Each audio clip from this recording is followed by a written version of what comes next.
individuals. Charlie looks at them and understands that these representatives are more resilient and strong, have enormous resistance to negative effects and a complete disregard for demonic aura. He calls them fallen locusts, and the guy is going to strengthen the second batch with the dark magic of the heart of the previously defeated demigod frog. One of the individuals flies very close to the owner. Others like it can fly stealthily and impose various negative effects on their opponents. Charlie calls it the cursed locust. The guy hears a repentant voice asking for forgiveness, and knowing that while working with ore, someone dropped a sacred relic into the decay mechanism. The guy is amazed by the unexpected news. Immediately, the master of the world jumps up and goes to the scene of the incident, intending to see with his own eyes what exactly happened and check everything. The hammer of God and his younger brother fall at Charlie's feet, begging for forgiveness. The elder one with tears in his eyes asks the master to spare their lives for not keeping an eye on the artifact. The younger one joins the older one, and Charlie looks at the orcs with a puzzled expression, saying that for the first time he will forgive them, but let what happened be a lesson for them. There's a loud noise behind Charlie and he turns around. Pillars of flame erupting from the disintegration engine, almost spitting lava. A system window appears in front of God, displaying 2 flame crystals, a gold crystal, and a sacred artifact source that can be used for upgrading and repairing. The guy is surprised to read the word fix. It seemed to him that gluttony was broken, and he wonders if it can really be fixed. Charlie looks at gluttony and the source of the sacred artifact, which are already located on the system window. The system notifies that normal creatures can evolve into elite creatures after restoring their energy almost 1,000 times. The guy is surprised again. He thought that the indicator was exactly at 1,000, and now it has decreased by 1.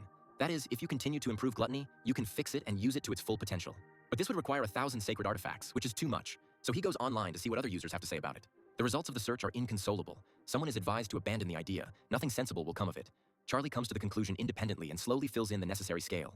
But he still decides to respond to the request left, saying that he might be able to help, and asks that if you are interested, you write him a private message. The guy is surprised by the speed of the response. Almost immediately, the person who left the request calls him, asking if Charlie can really help fix his divine weapon. He replies that the guarantees are not 100%, but it is worth a try. There are no other options, considering that during all this time no one has responded, offering to send unnecessary things for verification. The stranger warns that he has anti-fraud, so it won't be possible to deceive, and asks what kind of things are needed. If not higher than the 4th level, he can send them now. Charlie is amazed. Judging by the level of artifacts, this man is rich, but he does not need such high things. The guy replies that the 1st level will be enough. The guy falls to the ground from the size of the package, surprised that his interlocutor managed to deliver so many artifacts so quickly. With the number of items exceeding 100, a wild thought appears in the boy's head to disconnect from the connection and run away, but it disappears as quickly as it arose. Assuming that anti-fraud representatives might actually show up to see him, Charlie becomes more convinced that it is not worth the risk. He pours the fragments of sacred relics into his miracle machine. The bright flames of the stove shoot up into the air, greedy and fiery, as Charlie watches everything in anticipation, eager to see the result. 2 hours later, mountains of gold lay before him. Thanks to the source of sacred artifacts, 109 items were obtained. With an extremely satisfied look, the guy sends 100 of them, believing that help must be paid for and the sender will not notice the loss of 9 sources. A man named Davy Eugene is in awe, and he reverently asks Charlie to help him in the divine realm as well, speaking of its importance and calling him master. The guy, embarrassed, talks about the volume of the words and how it was a mere trifle for him. A man sits in the dark, surrounded only by the light coming from a small sphere levitating between his palms. The man's eyes are closed, clearly focused. Someone at Charlie's school gives his interlocutor a sacred artifact of the 3rd level. The time on the building's clock shows 3 days. The voice belongs to Laramie, who, having given the item to his rival, tells him not to rush to sell it because most likely, it will soon have to be returned to its previous owner. Tom receives a call from his ward, and he is surprised by its suddenness. The man tells the student so and asks what happened, and the student politely greets the teacher and asks if he knows a way to get resources that will help increase the level of the sphere core. Tom says that you won't find anything like this on the internet. Such rare resources are bought up almost instantly by large corporations. Nothing reaches mortals. But there is an offer. The teacher offers to help defeat the opponent. Then he can share his supplies. Charlie agrees. Tom says that there is another way, but it is not for everyone, and tells about the bloody arena. As a reward, they give fragments of the core, but the arena gathers completely different personalities, even representatives of other civilizations, and this can reduce your progress, so you need to think carefully. The guy thinks that he just wanted to test the strength of his new representatives. Considering the arena a great opportunity for this, he tells the teacher that it is not a problem. The next day, Charlie comes to the bloody arena. Going inside, he is amazed by the scale of the place, and an employee hands the newcomer a mask that hides personal information from the gods. The guy and his assistant approach the receptionist's desk, who, looking at the new guy, hands him a form and asks him to fill it out. While the student is filling it out, the guide tells about the division of the local gods. There are only 3 of them: divine beings, demigods, and true gods. The level of the opponent is chosen by the participant himself. There is no limit on the number of creatures used. Defeat can only be recognized when 50% of them are lost. But it happens that participants are imprisoned until the complete loss of creatures. A system window appears in front of Charlie, notifying him that a suitable opponent has already been selected for him. The guy is surprised at the speed of the search. He barely had time to fill out the questionnaire. But the guy doesn't even have time to really be surprised, as the emotion is replaced by a deeper one, and he begins to be transported to an unknown place. He finds himself on a solid surface, landing surprisingly well, still surrounded by the remnants of the displacement currents, and groups himself, preparing for anything. His opponent calls Charlie not the most flattering names and says, although he cannot read the information, he is sure that he is dealing with a newbie. A grin appears on the unsightly face with front teeth like a rodent, the owner of which is called the Rat, and promises to take care of the schoolboy as a newbie so that he loses quickly. The audience also understands that Charlie is a newbie, and they guess that this is his first fight. They feel sorry for him, because the rats of the Rat are merciless. But there are also those who do not agree with the experiences. Charlie's gaze becomes intense and focused, and from the words of the audience, he understands that the opponent he has been given is not so simple. The system urgently asks the participant to summon their creatures. The battle will begin in 3 minutes. The schoolboy's opponent raises his hand, laughing and assuming that he has not yet seen so many creatures from his opponent. He, supposedly understanding the confusion, offers to surrender without resistance. And he promises to let his opponent go immediately after he destroys all of his creatures. And a group of red-eyed rats with dark skin appears in front of the speaker, their gazes embittered. Charlie raises both hands at once, asking if he is trying to scare him with numbers, and a horde of his representatives soars into the air. The opponent laughs. He thinks that locusts are no match for his rats. He again suggests that the schoolboy surrender, promising that in this case he will definitely take care of him. The system notifies about the beginning of the battle, and the opponents look at each other with determined and self-confident looks in their own victory. Neither of them wants to give in to the other. Chris gives the order to his ratmen to the gun, and they, readying their crossbows, take aim at the enemy. The next command sends dozens of nimble rat crossbow bolts into the air. Charlie's gaze becomes stern as he asks his fallen locust-type representatives to provide protection. They obediently and just as quickly line up in a row, forming even rows and putting a magic shield in front of them. Chris orders his creatures not to stop and continue shooting, and they again raise dozens of crossbows to the ready. Charlie looks forward with determination, challenging the cursed locust to make its next move and disorient the enemy. One of the winged individuals flies unnoticed behind the backs of the enemy standing in rows. A pink translucent sphere forms around her, and an unpleasant sound is heard in the area.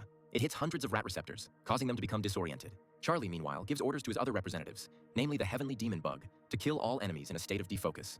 The insects line up in a line, point their stings at their enemies, and, having taken aim, immediately separate them from the body, bringing them down on the enemy, who is unable to properly defend himself. The razor-sharp stings quickly approach the rats who want to protect themselves, but all they can do is cover themselves with their little paws. The scoreboard shows the results of the battle. Rat is losing badly, with about 20% of his creatures surviving, while Charlie has lost almost none of his own. Rat, stretching out his hand in a surrendering gesture, asks his opponent to stop. He admits his defeat. Fear is clearly visible on his face. Two opponents stand in the arena with their troops facing each other. The hall freezes in anticipation of the verdict. A large, translucent crystal appears above the mountain of Charlie's fallen enemies, refracting the light from the spotlight, and a weak stream of dark energy, similar to demonic, swirls around it. The schoolboy approaches the crystal closer, realizing that it is a fragment of the divine core. Having approached to a sufficient distance, the guy touches the stone, believing that it is similar to his ability. Life sacrifice. The fight ends, and Charlie becomes the unconditional winner. An assistant approaches the guy, congratulating him on his confident victory despite the fact that the fight was the first, and asks if he is happy to receive the long-awaited award. The assistant suggests that since the guy hasn't lost even 1% of his creatures, he's probably eager to meet the next opponent, promising a reward 10% higher. He smiles, agreeing and saying that he needs many such fragments. On the 32nd day, Charlie wins again, losing about 100 million of his elite and even super elite locusts. But for 89 victories, he received many fragments. Now you can upgrade the core to the 7th level, but each time the requirements become more and more. For the next level, you need as much as was asked for all the previous ones together. The assistant notes that with Charlie's current level of strength, he could even try to compete with a demigod. He asks if he will receive even more fragments in this case, to which he receives the answer that he will receive a reward 10 times greater than what he received previously. Since victory was won in all previous battles, all of this will be multiplied, producing a shard 90 times larger than a normal core shard. Charlie pauses and thinks hard about these words. After some time, the schoolboy sees an application to participate in an inter-rank battle. The administrator asks if the participant is really sure of his choice, because it is very risky. But he, without thinking for a moment, confirms what was said earlier. The audience discusses Charlie, thinking that he has become arrogant after being in the arena for a month, thinking that it must have gone to his head since he dared to challenge the demigods. One of the spectators notices that demigods have a completely different level of core, so they can use high-level sacred artifacts and have many divine spells. Tom, slightly puzzled, tells Charlie that people don't really believe in him. The odds are 1 to 100, but he, since he himself can't place bets, asks him to bet 10 million divine power points on himself. The teacher smiles, agreeing to bet another 5 million to make it more interesting to watch, and promises, in case of victory, to buy his ward a divine weapon, who thanks him. But frankly, these words did not add any motivation to the puzzled guy. He was already in anticipation of the upcoming battle. In the golden light, Charlie moves down and thinks about how he hasn't added any artifacts yet after upgrading the core, not knowing where to start. Standing on one of the high points of his sphere's peak, he ponders, thinking that gluttony or poison will not be able to help him in the upcoming battle. He gets a call. The interlocutor asks in a polite tone, addressing Charlie as a master, whether he got today's portion of the sources of sacred artifacts. And he remembers that he said that he would be able to get artifacts up to the 4th level at once, and asks about it. Davi confirms these words, saying that he has a lot of them and offering help if needed. The guy smirks, saying that he won't refuse. He needs powerful 2nd-level artifacts, preferably with attributes of poison, earth, darkness, and fire. A huge box, even bigger than the original one, falls in front of Charlie, causing him to jump back in dismay, either from the wave or from surprise. It seems that Davi is incredibly rich. The sacred artifact, Magma Sphere, carries the power of the fire and earth attributes and increases the defense and resistance of creatures, as well as speeds up their recovery. The Shadow Nail carries the power of darkness. After being absorbed by the core, creatures can gain this skill, which locks the target's shadow in one place, preventing it from moving. Charlie smiles. This could work for both the fallen locust and the cursed locust. They should definitely be used. The master of the world admires two seemingly opposing forces, enjoying in absentia the potential results of their use. The guy calls his representatives to him and stretches out his hands, preparing to perform the necessary actions. He takes a closer look at one of the individuals and is pleased to realize that it has evolved. And now the upcoming battle no longer seems as hopeless as before. The system politely asks the participants to return to the arena to begin the upcoming fight. Charlie makes the move with alacrity, feeling more confident than when he left the scene. Even the look in his eyes is blazing with determination.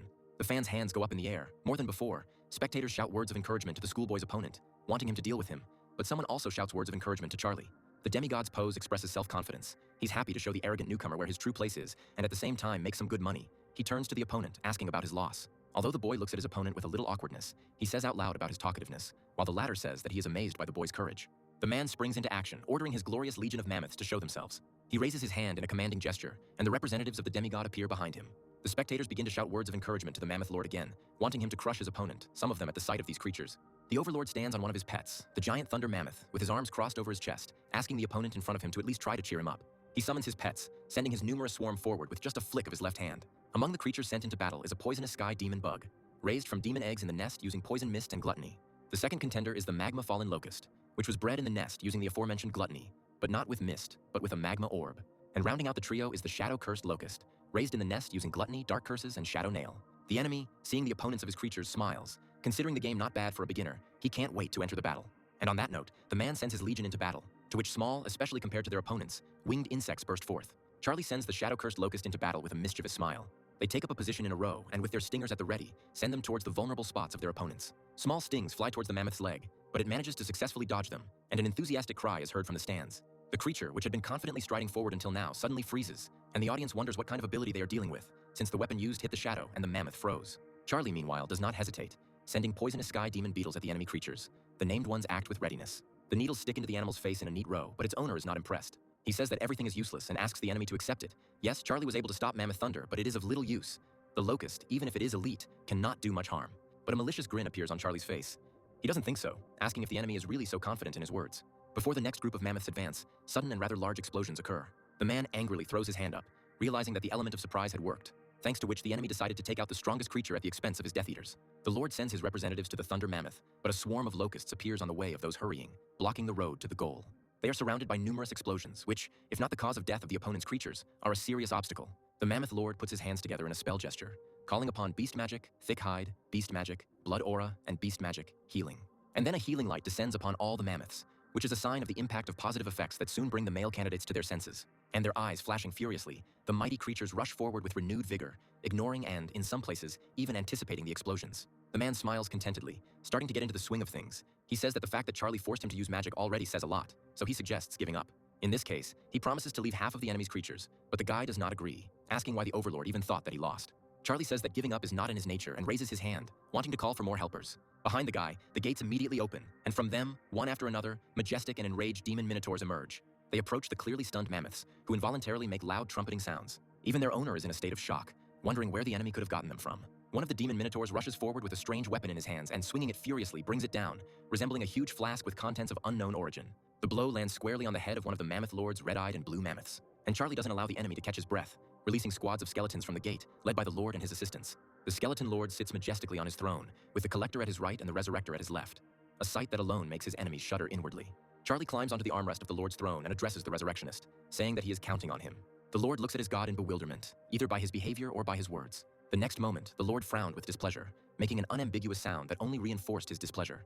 And the resurrector, having exploded, rushes forward towards the defeated creatures. With genuine satisfaction on his bony face, he raises his magic staff and casts a spell. The skeleton exposed to its influence breaks out of the body of the dead mammoth, appearing before the new god. The demigod looks at the spectacle with bewilderment and even a bit of fear, fully aware that his dead creatures are being resurrected, but warns his opponent that people like him are not easy to break. The man speaks the magic words, asking the giant war mammoth to activate its ability, War Stomp. The massive creature charges forward, smashing several of the newly undead bones and tusks as the spectators cheer, asking the mammoth lord to teach his opponent a lesson. Charlie orders the demon minotaurs to retreat, sending the bone collector in their place, who flawlessly takes off, rushing to the battlefield. Having taken a comfortable place for himself, he uses magic and a spell to lift unattended bones from all corners of the arena into the air. The hard parts fuse into a huge skeleton knight, rising almost to the limit. His leg alone is many times larger than the Lord's mammoths, and his stomping sends solid splashes flying in all directions. With his head raised high, the demigod stares at the gigantic undead with wide eyes, unable to believe how someone like Charlie could have a heroic-type creature, and one that strong at that. But the man does not think of despairing. He resolutely puts his hand forward, holding it with the other, and resorts to gigantism. The already large mammoth nearby begins to rapidly increase in size, as if almost catching up with the huge skeleton knight. He rushes towards him at full speed, sparks flying from under his massive legs, his red eyes burning with anger. The knight manages to grab the mammoth by its tusks, thereby preventing it from causing serious damage to himself. The huge bony mouth opens wide and a furious cry escapes from it. The knight changes his grip, getting a better grip on one of the large tusks with his hands, and, crouching, throws the creature over himself. He easily puts the representative of the Lord of Mammoths on his shoulder blades and comes as close to him as possible. But suddenly a huge animal carcass jumps up from its place. The knight does not lose his head, putting his fist forward to strike, and from such tension lightning begins to fly in all directions. But the mammoth heroically intercepts the bony hand with its powerful trunk, and because of this clash of forces, waves begin to spread in all directions. Now the mammoth puts his opponent on his shoulder blades, roughly throwing him aside. The knight falls flat, inertia throwing his long legs into the air. The mammoth runs up to the skeleton and rears up next to it, wanting to crush all its bones. It freezes, awaiting its fate. But the knight feels a surge of strength, and just like the creature a little earlier, soars upward, pushing off the surface with his feet with force. He strikes the mammoth in the head, and from the force of it, it squints unpleasantly, leaning to the side. Charlie leans forward, trying to inspire his charge with words, and tells him to deal the final blow to the Overlord's creature. And the skeleton knight, leaning forward, listens to him. Desperately swinging his arm, he brings his fist down on the head of his enemy. Then he makes the previously used interception movement and grabs the huge tusk with his hands. However, the knight climbs onto the mammoth from above and with a strong movement furiously breaks this protruding and pointed bone. A loud growl erupts from the mouth of the one below. The face of the mammoth lord shows genuine fear. He asks the representative not to give up and to stand up. The skeleton knight, meanwhile, lowers himself a little and reaches his hands towards the other tusk. He tears it off just as mercilessly, with exactly the same crunch as before, and tears appear in the eyes of the large animal. The skull of the bony one expresses malice and superiority. Charlie looks at his pet with admiration, believing that it was not in vain that he instructed the collector to improve his skills. He knew that the skeleton could cope, but he did not think that he would exceed expectations so much. And the giant skeleton knight doesn't even think about stopping. He approaches the seemingly defeated enemy again and kicks him, sending him flying. The massive giant carcass doesn't just fly far away, it slides across the arena, rolling right up to the feet of its master, who recoils in horror, afraid that he might be hit. The man's face breaks out in sweat, which turns into pouring sweat as he fearfully orders his giant mammoths to attack all at once. The colossal knight looks at the approaching creatures as if they were bugs. Their size really means nothing compared to him. He only needs to step on it with his foot for the host's enemy representatives to be thrown back by the shockwave. The skeleton knight easily deals with each of his subsequent opponents without even putting in much effort, and they fly off in literally all directions. The mammoths continue to advance in a new batch, and the giant crouches, changing tactics and beginning to crush them with his hands. This, to some extent, plays into the creature's hands. Frowning angrily, they begin to attack the knight's legs, surrounding him from all sides. One of the mammoths strikes with commendable ferocity, and this has a significant effect in the Overlord's favor, the Colossus's bone breaking with a characteristic crunch. The giant falls to the ground, and the mammoths begin to press even more furiously. Their owner orders them to press until the collector himself appears, and not even to think of letting him escape. Charlie orders the Minotaur demons to cover the collector so that he can escape unhindered, and the massive man-beasts rush forward at the behest of their god. They approach the mammoths from behind, starting to shower their powerful backs with their weapons. The resurrectionist joins the fray, uttering the words of his main spell and crossing his bone arms in a not very intricate pass. From the fallen bodies rise mammoth skeletons, rushing towards the battlefield and raising arena dust with their stomping. There is a clash between two initially identical races, only now one of them is undead. This confrontation heats up the interest of the audience no less than any other. But it is difficult for them to discern the events of what is happening in the rising pile of dust, which forces them to rise from their seats. The audience, and especially the fans, are in shock. The demigod has barely a tenth of all his creatures left. It is hard for anyone present to believe this. The locust invasion is truly deadly. Taking a deep breath, the man drops to his knees and announces for everyone to hear that he surrenders. Not far from him, a schoolboy stands, stubbornly crossing his arms over his chest. From the defeated bodies of the opponent, ghostly threads rise up, which continue to stretch higher and higher. They form a translucent fragment of the core of the sphere of the gods. Charlie takes it in his hands and smiles. He thinks that this piece is bigger than those he received before, making the assumption that it is connected with the opponent's demi-divinity. Someone addresses the boy respectfully, saying that the management of the bloody arena is inviting him to a meeting. The schoolboy is surprised. He begins to be enveloped in bluish and glowing threads from all sides, and an expression of anticipation appears on the young man's face. A little later, Charlie finds himself on a hard surface, indicating this with a characteristic sound. The invisible interlocutor continues to speak, promising that the management will not harm him. He asks why he was called and receives the answer that his performance was monitored and several tricks were noticed. But this does not detract from the fact of victory over a higher rank. There is a proposal.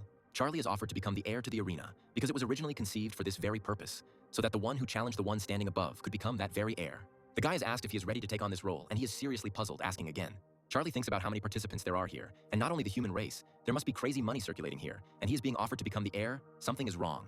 He says that before making a decision, he wants to know how many heirs there are in total, as well as understand all the benefits and responsibilities of this status. The unusual interlocutor says that Charlie surprised them, because not everyone can immediately renounce the idea of huge money. Since the guy asked this out of good intentions, they will tell him. Currently, the Blood Arena has 349 heirs, 221 of whom are divine beings. 118 of the Blood Arena's heirs have the status of demigods behind them. There are only 9 true gods out of the total number, and the remaining one heir is the supreme god. Having become the heir, the named one receives the eternal coordinates of the bloody arena, and can also teleport to any of the worlds connected to it without any artifact. But naturally, not for free. This privilege costs 1 million divine power points, and along with this, permission will be given to build your own arena inside your sphere for training creatures. The duties couldn't be simpler. As soon as there are 500 heirs, the obligatory fight for the title of True will begin. Everything will take place in the bloody arena itself. The winner will become its owner. Charlie begins to think that given the diversity of the current arena's participants, the fight will be quite a challenge. forcing the contenders to fight for the title to the last drop of their being's blood. But now there are 349 applicants, and perhaps by the time the required number has gathered, Charlie will be able to become a true god, and the leadership is rushing to answer. But the guy has already decided everything for himself. He accepts the offer, and the system notifies him of congratulations on receiving the title of the 349th contender for the heir of the bloody arena. Suddenly, a powerful red flash, similar to a thick laser, hits the guy in the shoulder. His eyes widen in bewilderment. There's a quick shift to the waiting room, and Charlie realizes that he is not alone there. Teacher Tom leans forward to his student, radiating joy and happiness. He says that the student is a real treasure. Now they are both rich, but he does not understand what he is talking about. The man approaches Charlie with a sympathetic look and places something into the confused student's hand. Seeing the amount on the smartphone screen, the schoolboy's eyes widened. He never expected this. The man warns his ward that spending this amount is not as difficult as it seems at first glance.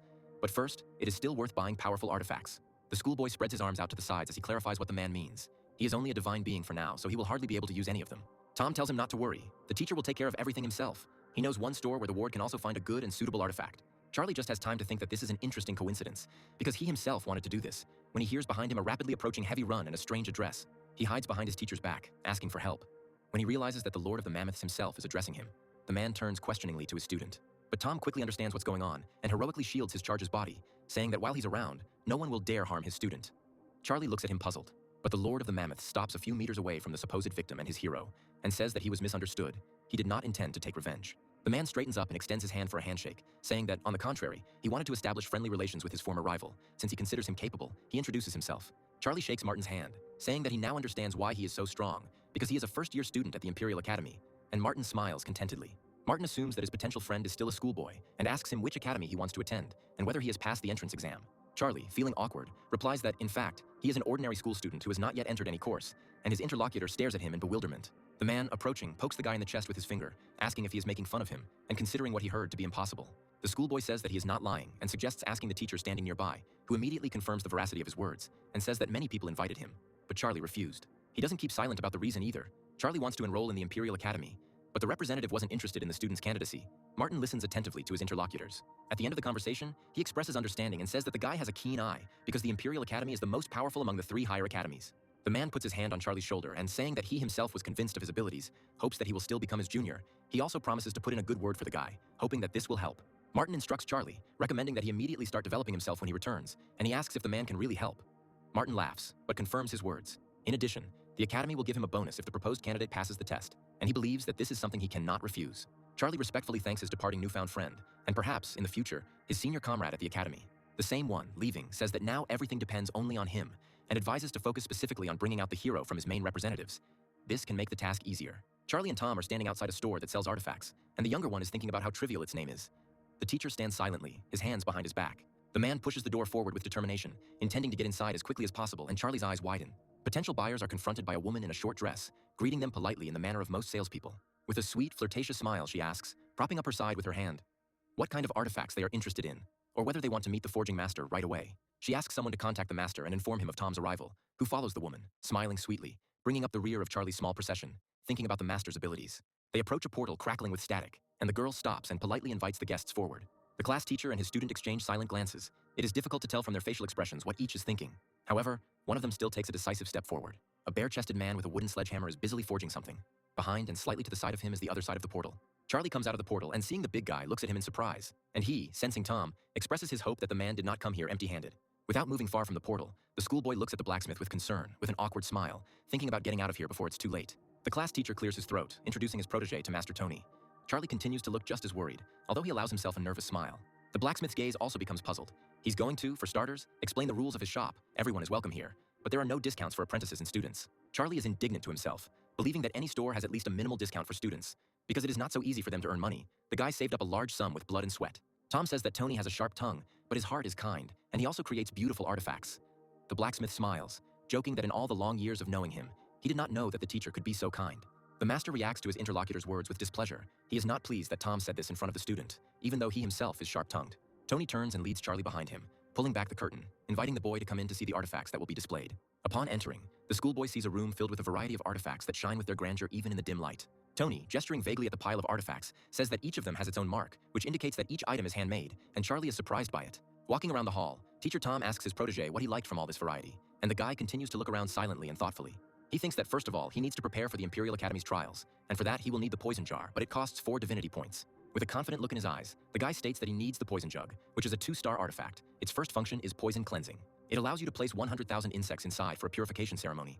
The insects will fight each other, and the last one to survive will evolve, possibly into a hero. Tom notes to himself that artifacts with 2 stars are not very strong, but this jug is ideal for his ward, because the second function of the artifact is attracting insects. Tony says that this jug will cost the student 4 divinity points, or 580 million divine power, and asks if he can afford that price. Tom approaches his old friend and grabs his hand, asking for a discount or to add some extra artifact, because if he doesn't do it, the man will still find a way to get even. The blacksmith agrees, saying that for 600 million he will add another very useful artifact, the Eye of Identification, and immediately demonstrates it. Charlie and Tom happily turn around to go home now that they've finished shopping. The boy is holding bags in his hands, and the blacksmith stands behind them, looking dumbfounded, asking them to stop. He catches up with the buyers and says that he recently received fragments of technology from an ancient civilization, thanks to which the blacksmith was able to create an artifact that would suit the guy perfectly. The class teacher, getting ahead of his student, snatches the above-mentioned artifact from the hands of the blacksmith and carefully examines it. A small gilded sphere with intricate patterns playfully glitters in the sun, and a man with a squinted eye is interested in something. He pounces on Tony, accusing him of wanting to deceive him. There is not even a trace of magical energy in this ball, and it seems like there are no functions at all. The blacksmith asks his friend to listen to him. If he understood correctly, the ancients called this sphere the Hungry Wolf, because this artifact is capable of improving itself by absorbing others. At the same time, it inherits the functions and effects of those that it absorbed. Dozens of civilizations declared a hunt for these artifacts in order to eradicate such a powerful object. Tony noticed that Charlie knows a lot about artifacts, so he decided to offer him the Hungry Wolf. The man is ready to give up this powerful item for just 1 billion points of divine power. The guy becomes wary. For an artifact, for the right to own which entire civilizations were destroyed. The price sounds very meager. It looks very much like the blacksmith is trying to deceive him. But the master warns that this wolf has its shortcomings. Only part of the necessary material was used in its creation. Then the man explains in detail the differences between the artifact and the originals. Tom, hearing this, repeats the words about worthlessness, and the blacksmith, pointing a finger at his friend, says that he will still allow himself to be insulted. But insulting the things he created is something completely different. Charlie says that he is ready to buy the artifact for 400 million, but the teacher tries to dissuade him, believing that this amount is too large. Money does not grow on trees. But the schoolboy believes that even with its shortcomings, the Hungry Wolf is a very useful artifact, because it can absorb the abilities of others, albeit with limitations. He continues by saying that he admires Tony and wants to support him, because the blacksmith, having only fragments in his hands, was able to recreate one of the most powerful artifacts of civilizations. However, 400 million is all that the schoolboy has at the moment, and he is not sure that Tony will agree to part with his brainchild for this pittance. He clarifies. Is this really so? Or is this the student's way of getting a discount? And the guy confirms, and the flattered blacksmith agrees, smilingly saying that trust cannot be bought with money. They make an exchange, and the schoolboy sincerely thanks the master of his new artifact. Charlie sits in his house in the center of a glowing pentagram drawn on the floor in the lotus position, with a jug and other acquired artifacts in front of him, and his eyes closed. He performs some kind of magical ritual, cutting his finger and sprinkling a few drops on his new objects. Blood flows from all sides, forming a dense clot.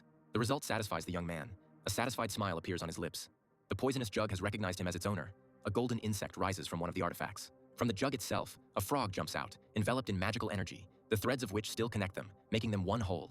The translucent amphibian opens its mouth wide, continuing to exude magic, and Charlie points a finger at it, cheerfully noting that it's time to begin. But the expression on his face soon turns to bewilderment. The boy doesn't understand why the Hungry Wolf didn't react in any way. The schoolboy assumes that he wants more blood. A bright glow appears around, vaguely reminiscent of the northern lights. It envelops the entire space within the schoolboy's reach. He is surprised. The wolf is glowing golden. Voluminous threads rise upward, resembling blue, sharp, and greedy tongues of flame, and soon a puppy appears above them. He slowly descends, and soon his paws touch the floor with a corresponding sound, emitting a small mist around himself. Charlie leans towards the creature, noting to himself that this hungry wolf looks more like a puppy, and the puppy looks at its new owner with the curiosity inherent in dogs. But then the muzzle takes on a concentrated expression, and the wolf barks several times, which in translation means that he wants to be refreshed by artifacts. The guy thinks he just summoned the puppy, and the effect of gluttony has already affected him, and he wonders where he could get food for the little one because he is broke. The schoolboy gets an idea. He throws a small purple shard to the side, and Volchok sharply turns his head in the direction of the thrown object. The next moment, the creature hurries to the fragment and, jumping into the air, deftly grabs it with its teeth, while the owner watches the actions of his ward. The puppy, wagging his tail contentedly, holds the acquired object in his paws, and Charlie thinks about his creatures, wanting to see what they are doing. The first thing the divine being does is to monitor the occupation of its main representatives. Charlie's second most important task is to check the red orc blacksmiths who are working diligently in their beloved mines. Then comes the turn of the demon minotaurs, who are enthusiastically studying something.